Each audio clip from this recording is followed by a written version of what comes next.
Students, स्वागत है आपका मेरे चैनल कॉमर्स गुरुजी पर। और आज हम लोग आपका वो चैप्टर स्टार्ट करने जा रहे हैं। उस चैप्टर के बारे में पूरी डिटेल देने वाला हूं जिस चैप्टर का नाम है financial statement of a company.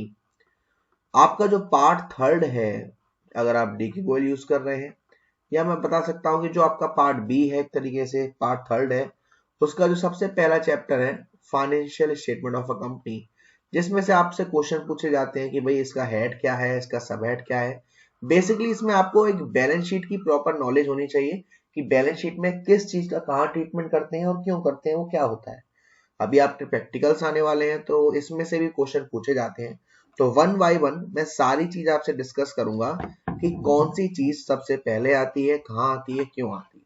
आप लोग वीडियो में बने रहिएगा और अच्छे से देखिएगा। प्लीज वीडियो पूरी एंड तक देखिएगा ताकि आपको दिक्कत ना आए।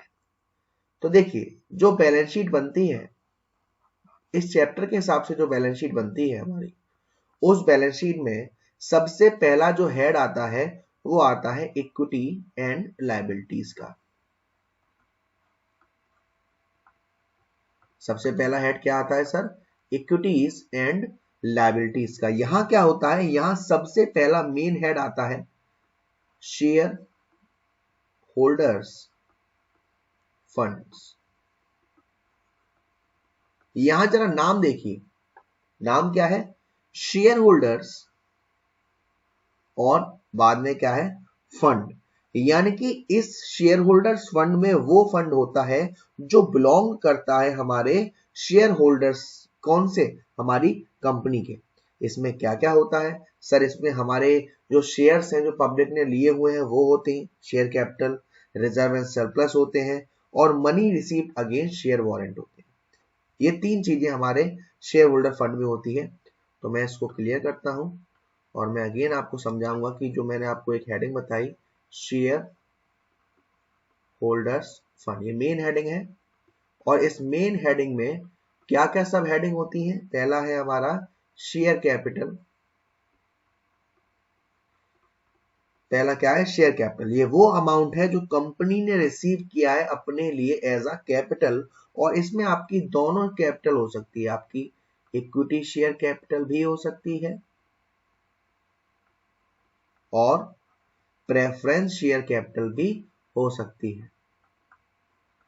आप लोग देखते जाइएगा बेटा बारी बारी से किस चीज को किस हेड में मैं बताया है, कहां डाला है, ताकि आपको कोई दिक्कत ना आए। ये तो मेन हेड तो ये है।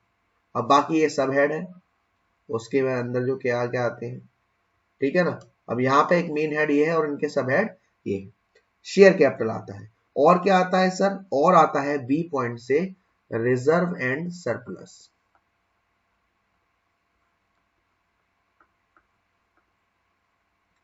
रिजर्व एंड सरप्लस क्या चीज है? अब यहां आपको दो चीज दिख रही होंगी, रिजर्व और सरप्लस। रिजर्व एंड सरप्लस क्या है? रिजर्व एक वो चीज होती है जो हमारे पास जब सरप्लस पैसा आया या ज्यादा प्रॉफिट हुआ तो हमने कुछ अमाउंट उसमें से उठा के अपने पास रख लिया, या हमने जो शेयर इशू करे थे, अगर आप लोगों ने शेयर चैप्टर पढ़ा हो तो वहां हमने एसपीआर यानी कि सिक्योरिटी प्रीमियम रिजर्व लिए थे, तो उसका जो गैप था वो हमने इसमें डाला हुआ है एज अ रिजर्व। ये रिजर्व हमारे चाहे कमिटेड भी हो सकते हैं, ये रिजर्व हमारे फ्री भी हो सकते हैं। फ्री रिजर्व वो रिजर्व होते हैं जो आपने ऐसे ही बना रखे हैं, आपको नहीं मालूम किस चीज के लिए है। और कमिटेड रिजर्व आपको मालूम रहता है कि आपने workman compensation like, investment fluctuation like, इस चीज के लिए। तो ये दो शेयर होल्डर्स फंड, उसमें ये शेयर कैपिटल, और शेयर कैपिटल के अंदर ये दोनों चीजें, फिर रिजर्व एंड सरप्लस, और तीसरा आता है money received against share warrant. आपने किसी को शेयर वारंट दे दिया और उसके बदले पैसा मिला आपको। शेयर वारंट क्या है? शेयर वारंट एक फाइनेंशियल इंस्ट्रूमेंट होता है, और जिसके पास ये फाइनेंशियल इंस्ट्रूमेंट होता है उसको अधिकार होता है कंपनी के इक्विटी शेयर लेने का एक स्पेसिफाइड डेट पर और एक स्पेसिफाइड रेट पर। उसको हम कहते हैं money received against share warrant. तो ये आपकी मेन हेडिंग थी, क्या? शेयर कैपिटल और रिजर्व एंड सरप्लस और मनी रिसीव अगेंस्ट शेयर। और इसके जो ऊपर की मेन हेडिंग क्या थी, वो क्या थी हमारी? Share holders fund. तो अगर अब मैं आपसे पूछूं कि शेयर कैपिटल कहाँ आता है, सर शेयर होल्डर फंड में आता है। रिजर्व एंड सरप्लस कहाँ आता है, शेयर होल्डर्स फंड में आता है। अच्छा, सिक्योरिटी पीएम रिजर्व कहाँ आता है, रिजर्व एंड सरप्लस में आता है। Money receive against share warrant कहाँ आता है, शेयर होल्डर्स फंड में आता है। ये आपके पॉइंट क्लियर है ना, बहुत अच्छे से क्लियर हुआ होगा। बारी बारी को बेटा समझा रहा हूँ अच्छे से। दूसरा पॉइंट आता है उसी में, पहला हमारा हो गया share holder funds equity and liability में, दूसरा होता है share application money pending allotment. आप लोगों को पता होगा कि भाई जब पब्लिक शेयर्स के लिए अप्लाई करती है तो वो पैसा बेचती है, तो वो पैसा तो हमें शेयर एप्लीकेशन पर आता है, और किसके लिए आया है, जिसके लिए कंपनी को शेयर्स अलॉट करने पड़ेंगे। तो वो चीज है ये, ठीक है ना। ठीक है, ये दो हेडिंग। उसके बाद तीसरी हेडिंग आती है हमारी non current liability. Non current liability वो लायबिलिटी होती है जो करेंट लायबिलिटी नहीं है, और करेंट लायबिलिटी नहीं है इट मींस ये लंबे समय के कर्जे हैं। आपको करेंट लायबिलिटी वो लायबिलिटीज होती है जो लायबिलिटी आपको एक साल के अंदर पेड करनी है, और क्योंकि इनका नाम नन करेंट लायबिलिटीज है तो ये आपकी लॉन्ग टर्म्स की लायबिलिटी होती है। इसमें हमारी जो सब हेड होते हैं वो हमारे लॉन्ग टर्म बोरोइंग, लंबे समय के कर्जे,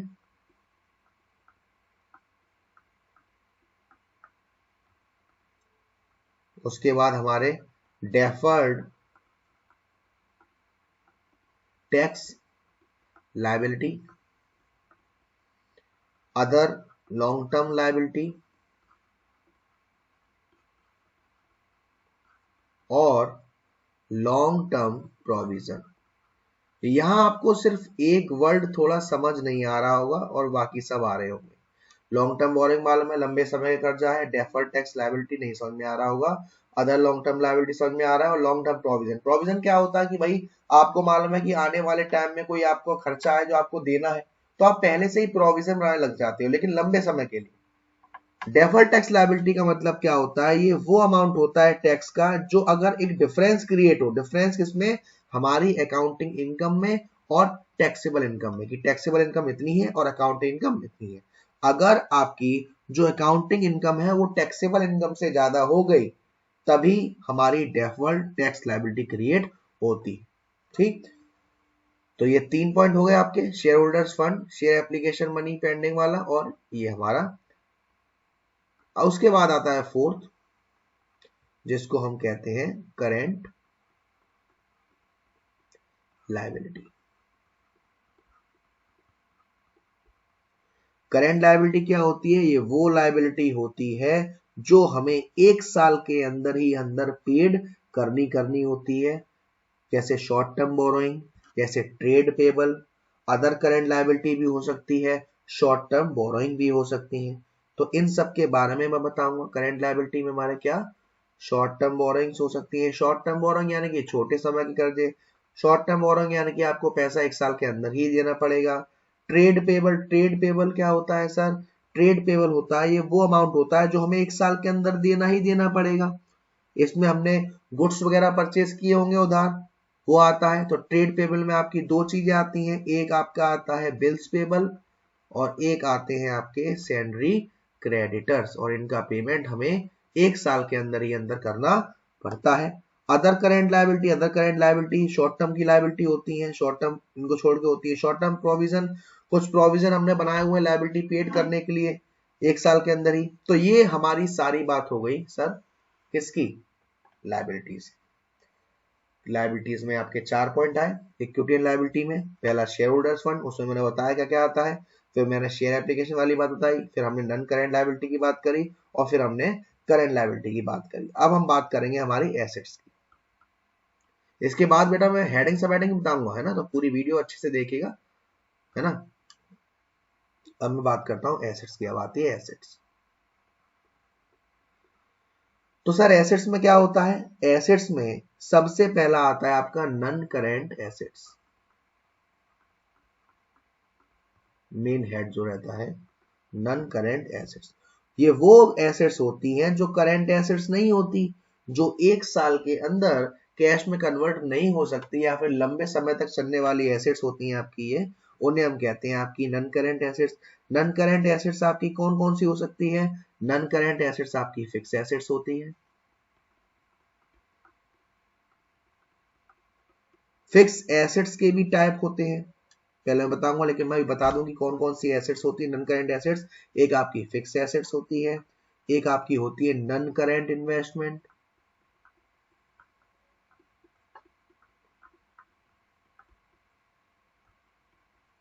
एक होती है हमारी deferred tax assets,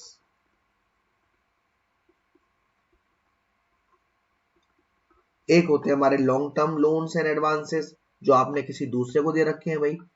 long term loans, ये हमने लोन लिया नहीं है, दिया है पैसा।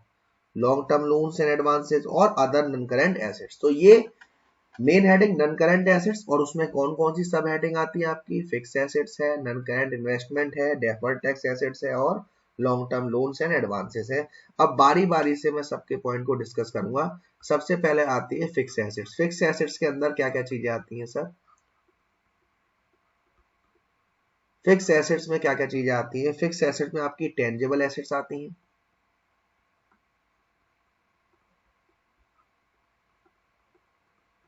टेंजिबल एसेट्स कौन सी होती हैं? जिसका फिजिकल एग्जिस्टेंस होता है, जिसको आप देख सकते हो, छू सकते हो, जैसे लैंड, बिल्डिंग, मशीनरी, कंप्यूटर, ये सारे टेंजिबल एसेट्स हैं। उसके बाद आती है आपकी इंटेंजिबल एसेट्स। इंटेंजिबल एसेट्स कौन सी एसेट्स होती हैं? जो टेंजिबल नहीं है, जैसे आप ना छू सकते ना देख सकते, जैसे आपकी goodwill, computer software, trademark, patents, ये सब हमारी इंटेंजिबल एसेट्स होती हैं। और भी कुछ टाइप की होती हैं। एक होती है हमारी capital work in progress. Capital work in progress का मतलब कि वो खर्चा जो हमारा टेंजिबल एसेट्स को क्रिएट करने में, टेंजिबल एसेट्स को बनाने में लग रहा है, लेकिन वो अभी बनी नहीं है ना। और लास्ट होता है एक intangible asset under development, same उसी की तरह इंटेंजिबल एसेट्स है लेकिन अभी बनके तैयार नहीं है। उसके बाद फिक्स एसेट के बाद मैंने आपको जो दूसरा पॉइंट बताया था, वो मैंने बताया था आपको क्या? Non current investment.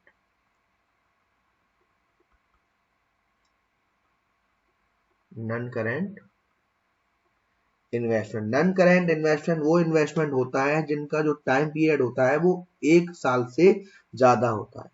इनका जो इन्वेस्टमेंट की टाइम वैल्यू होती है वो 1 साल से ज्यादा होती है ना। उसके बाद आपका जो नेक्स्ट था वो था डेफर्ड टैक्स। आपका क्या था? Deferred tax assets. सेम इसमें वही चलेगा, लेकिन फर्क क्या होगा? जब अकाउंटिंग इनकम टैक्सेबल इनकम से कम होगी तब आपका डेफर्ड टैक्स एसेट क्रिएट होगा। फिर long term loans and advances, भाई आपको पेमेंट दिया हुआ है ना। और अदर नॉन करेंट एसेट्स, तो ये सारी चीजें अदर नॉन करेंट एसेट्स जो हमारी अंडर नहीं आती किसके? करेंट एसेट्स में, है ना। उसके बाद आएगा हमारा नेक्स्ट हेड। नेक्स्ट हेड जो आएगा हमारा एसेट्स में ही नेक्स्ट आता है करंट एसेट्स। एक आपका नन करंट एसेट्स हो गया, अब आपका करंट एसेट्स। करंट एसेट्स क्या होते हैं? करंट एसेट्स वो एसेट्स होते हैं जो 1 साल के अंदर कैश में कन्वर्ट होने की काबिलियत रखते हैं, जैसे current investment, inventory, trade रिसीवल, cash and cash equivalent, short term loans and advances, other current assets. तो ये पूरी आपकी बैलेंस शीट की बात थी। लायबिलिटीज में कितने हेड होते हैं, कौन कौन से हेड होते हैं, किस चीज पर क्या अमाउंट जाता है, एसेट्स में कितने हेड होते हैं, क्या क्या चीजें आती हैं। ये तो बात थी हमारी बैलेंस शीट की। बैलेंस शीट के बाद आता है आपका एक statement of profit and loss. उसमें क्या क्या चीजें आती हैं? स्टेटमेंट ऑफ, अभी पूरी वीडियो देखिएगा बेटा, अभी मैं आपको कुछ हेड और उनके मेन हेड की बात करूंगा। Statement of profit and loss में सबसे पहले हम लेते हैं revenue from operation. Revenue from operation का मतलब है कि हमने जो भी चीज बेची कंपनी ने, उसे बेचकर जो पैसा आया वो रेवेन्यू फ्रॉम ऑपरेशन है। इसमें हम ऐड कर देते हैं और हमारी कोई अदर इनकम हुई है, और कहीं से अदर इनकम हुई है, अदर रेवेन्यू हुआ है, वो ऐड कर देते हैं। उसके बाद हम खर्चों को माइनस करते हैं, जैसे कॉस्ट ऑफ मटेरियल कंज्यूम। भाई हमने किसी चीज को बेचा है तो उसे बनाने में खर्चा हुआ होगा, उसे परचेज करने में खर्चा हुआ होगा, एम्प्लॉयज को कुछ पैसा दिया होगा, वो सारे खर्चे इसमें से हम माइनस कर देते हैं, है ना। तो जैसे कि डेप्रिसिएशन है, एमोर्टाइजेशन है, एक्सपेंसेस है, ये सारी चीजें इसमें से माइनस कर देते हैं। तो अब मैं आपको कुछ पॉइंट बताऊंगा जो आपके लिए काफी ज्यादा इंपॉर्टेंट है और आपसे कुछ कहीं ना कहीं पूछे भी जाते हैं, है ना। अभी मैंने आपके साथ बैलेंस शीट डिस्कस कर दी और मैंने आपके साथ दोनों चीज डिस्कस कर दी। अब पहली चीज, अब जब बैलेंस शीट बनती है तो बैलेंस शीट में कुछ पॉइंट आते हैं जो आपके लिए जरूरी है, शेयर वाले चैप्टर में आपने शायद पढ़े भी होंगे। भाई एक आती है हमारी ऑथोराइज्ड कैपिटल। ऑथराइज कैपिटल को हम नॉमिनल कैपिटल भी कहते हैं, पहली बात। और ये वो कैपिटल होती है जो कंपनी ने अपने मेमोरेंडम में दिखाई हुई है, यानी कंपनी को मैक्सिमम अमाउंट कितना चाहिए शेयर कैपिटल से, टोटल वैल्यू, टोटल पैसा कितना चाहिए, उसे हम कहते हैं ऑथराइज कैपिटल। देन उसके बाद आता है इशूड कैपिटल। इशूड कैपिटल क्या होता है? इशूड कैपिटल क्या होता है कि भाई कंपनी समय समय पर सब्सक्रिप्शन निकालती है, तो भाई जितना पैसा कंपनी को चाहिए उतना पहले दिन तो ही नहीं चाहिए, कुछ टाइम बाद चाहिए। तो जो time to time company share issue करती है अपनी जरूरतमंद के अनुसार, उसे हम इशूड कहते हैं। देन उसके बाद सब्सक्राइब आते हैं। सब्सक्राइब में भाई पब्लिक ने कितने शेयर्स लिए, फिर कॉल्ड अप आते हैं, कितने पैसा मांगा, और फिर पेड अप आता है, ठीक है ना। उसके बाद आपका कुछ पॉइंट आते हैं जो आपसे कभी कभार पूछ लिया जाता है, जैसे कि कैपिटल रिजर्व।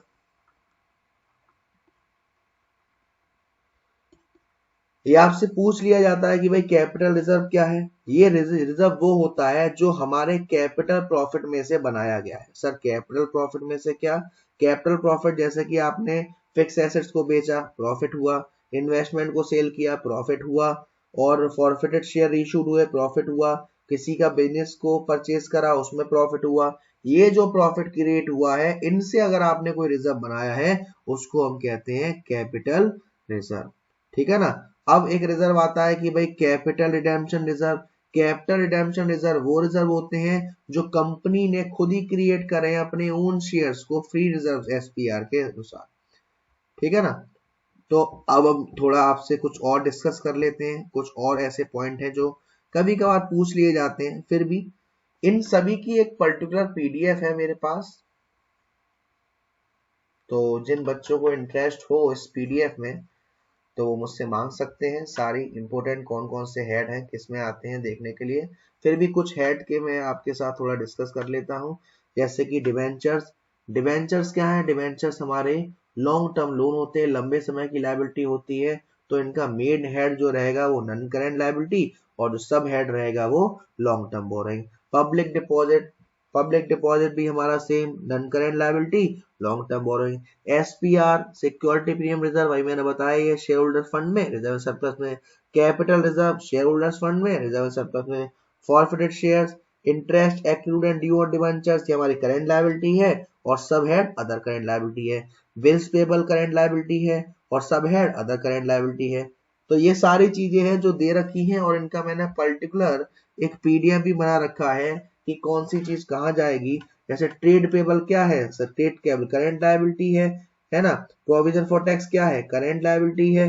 मॉर्गेज लोन क्या है? नॉन करंट लायबिलिटी है। पेटेंट्स क्या है? नॉन करंट एसेट्स है। इन्वेस्टमेंट क्या है? नॉन करंट एसेट्स है। जनरल रिजर्व कहाँ आएगा? शेयर होल्डर फंड के रिजर्व सरप्लस में। बिल्स रिसीवेबल कहाँ आएगा? करंट एसेट्स में। तो लूज टूल्स कहाँ आएगा? करंट एसेट्स में। मेन हेडिंग और सब हेडिंग इन्वेंटरीज के अंदर। तो ऐसे ही करीब मेरे पास 80 से प्लस आपके ऐसे कुछ इंपॉर्टेंट टूल्स हैं जो आपसे पूछे जा सकते हैं। इसकी पीडीएफ अवेलेबल है, अगर आप लोग चाहो तो मुझसे ले सकते हो बेटा। बहुत ही इंपॉर्टेंट ये चैप्टर है, कौन सी चीज कहाँ आती है, कैसे आती है। नंबर मेरा हाईलाइट कहीं ना कहीं हो रहा होगा, तो वहां से इस नंबर को ले लीजिएगा और मेरे पास मैसेज कर दीजिएगा, और उस पीडीएफ को फ्री ऑफ कॉस्ट मेरे पास से ले लीजिएगा, ताकि आप तैयारी अच्छे से कर सकें। वीडियो पसंद आई हो तो प्लीज वीडियो को लाइक करना ना भूलें, शेयर करना ना भूलें, और अगर अब तक आपने चैनल को सब्सक्राइब नहीं किया है तो सब्सक्राइब कर दीजिएगा। Thank you so much.